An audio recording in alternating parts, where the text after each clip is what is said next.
Hello and welcome. It's Wednesday, December the 22nd. This is the Greenbrier Valley Church of the Nazarene with your daily devotion. Today we continue to read the Gospel of Matthew. Today we are in chapter 17, verses 1 through 9.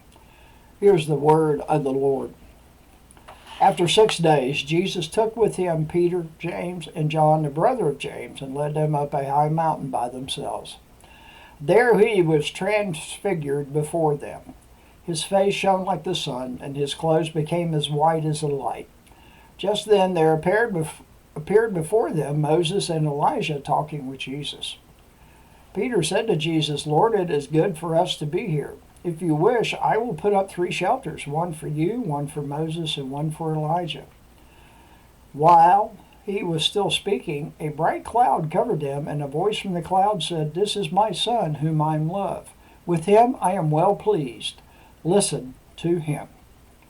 When the disciples heard this, they fell face down on the ground, terrified. But Jesus came up and touched them. "Get up," he said. "Don't be afraid."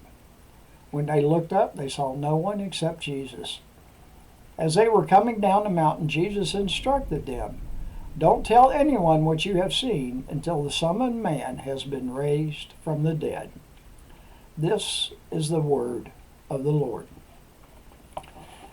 In her article today, Amy Mulder writes this. It's titled, "His Presence Evokes Worship." Can you imagine that moment on the high mountain? Peter, James, and John follow Jesus up the mountain. Jesus becomes dazzling white, and Moses and Elijah join him. The 3 disciples are shocked, and Peter suggests building shelters for everyone in an effort to bring normality into this divine moment. Then they hear the voice of God. "This is my Son, whom I love. With him I am well pleased. Listen to him." These words cause the disciples to fall prostrate in fear. The presence of God we have to worship within our entire selves.